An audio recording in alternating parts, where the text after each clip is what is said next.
Hello दोस्तों, स्वागत है आप सभी का अपने यूट्यूब चैनल लाल स्टडी सेंटर पर। तो कैसे हैं आप सभी लोग, एक बार हमें कमेंट बॉक्स में ज़रूर बता दें। तो देखिए फ्रेंड्स, आज बात करने वाले हैं हम बीएससी सेकेंड ईयर केमिस्ट्री के बारे में। केमिस्ट्री बीएससी की जो केमिस्ट्री है उसी के बारे में हम बात करने वाले हैं। और देखिए केमिस्ट्री के फर्स्ट पेपर की बात करेंगे, जिसका नाम है, जिसे हम बोलते हैं इनऑर्गेनिक केमिस्ट्री, अकार्बनिक रसायन। उसी के बारे में बात करेंगे हम। और देखिए आपको जो क्वेश्चन रहेगा वो होगा कि विद्युत रासायनिक श्रेणी किसे कहते हैं, स्पष्ट कीजिए तथा इसकी उपयोग का वर्णन कीजिए। ठीक है, इस क्वेश्चन के लिए शायद आप कक्षा 9 से पढ़ते हुए आ रहे होंगे। तो चलिए बात करेंगे इसके आंसर की। देखिए क्या होता है, तत्वों को उनके मानक इलेक्ट्रोड विभव में रखने से एक श्रेणी प्राप्त होती है, जिसे हम विद्युत रासायनिक श्रेणी कहते हैं। यदि तत्वों के मानक इलेक्ट्रोड विभव मानक अपचयन विभव के क्रम में लिखे गए हैं, तो श्रेणी में रखे गए तत्वों के मानक इलेक्ट्रोड विभव क्रमशः ऊपर से नीचे की ओर तो बढ़ते हैं। जबकि तत्वों के मानक इलेक्ट्रोड विभव मानक ऑक्सीकरण विभव के क्रम में लिखे जाएं, तो श्रेणी में रखे गए तत्वों के मानक इलेक्ट्रोड विभव क्रमशः ऊपर से नीचे की ओर घटते हैं। यहाँ पर बनाई गई विद्युत रासायनिक श्रेणी में तत्वों को मानक अपचयन विभव के आधार पर व्यवस्थित किया गया है, जिसमें सबसे ऊपर तत्व लिथियम है।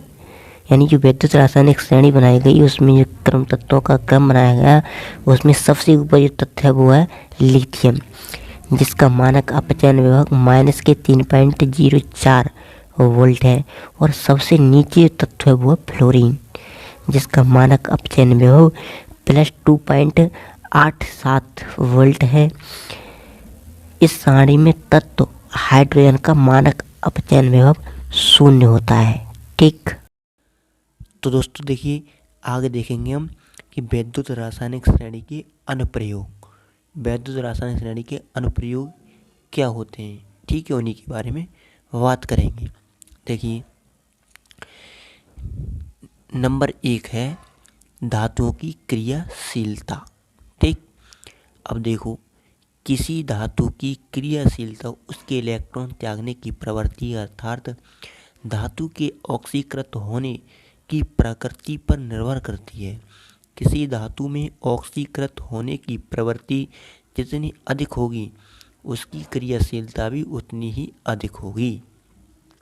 वैद्युत रासायनिक श्रेणी में ऊपर से नीचे की ओर जाने पर धातुओं की ऑक्सीकृत होने की प्रवृत्ति कम पाई जाती है, अतः ऊपर से नीचे धातुओं की क्रियाशीलता भी कम होती जाती है। जैसे जिंक धातु की क्रियाशीलता निकेल यानी Na धातु की क्रियाशीलता से अधिक है। ठीक है, समझ में आया ना धातुओं की क्रियाशीलता।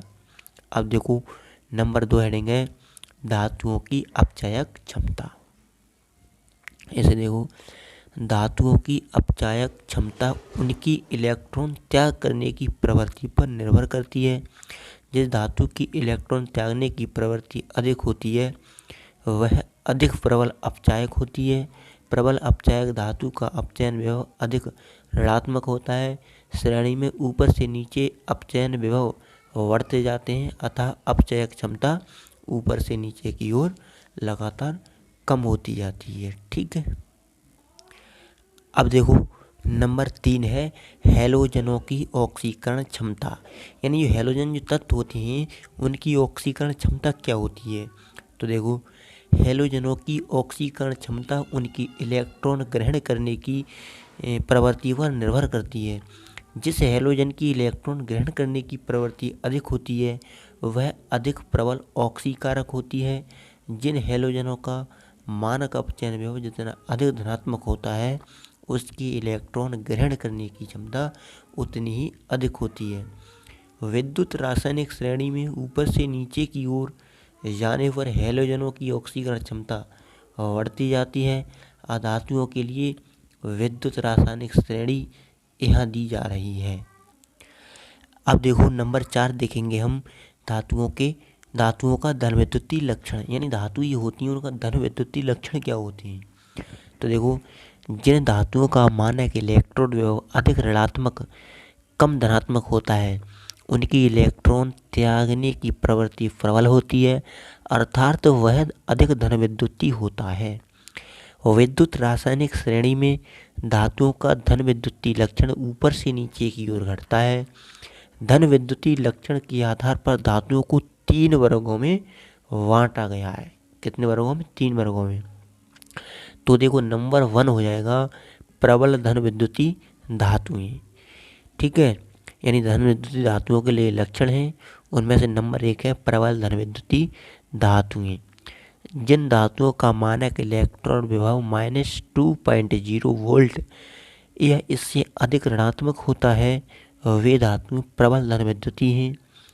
क्षार धातुओं तथा क्षारीय मृदा धातुओं के मानक इलेक्ट्रॉन विभव -2.0 वोल्ट से अधिक ऋणात्मक हैं, अतः ये प्रबल धन विद्युती हैं। अब देखो नंबर 2 देखेंगे हम साधारण धन विद्युती धातुएं। जिन धातुओं का स्थान विद्युत रासायनिक श्रेणी में Mg यानी मैग्नीशियम व H हाइड्रोजन की मध्य है वे धातुएं साधारण धन विद्युती धातुएं हैं। नंबर 3 क्षीण धन विद्युती धातुएं।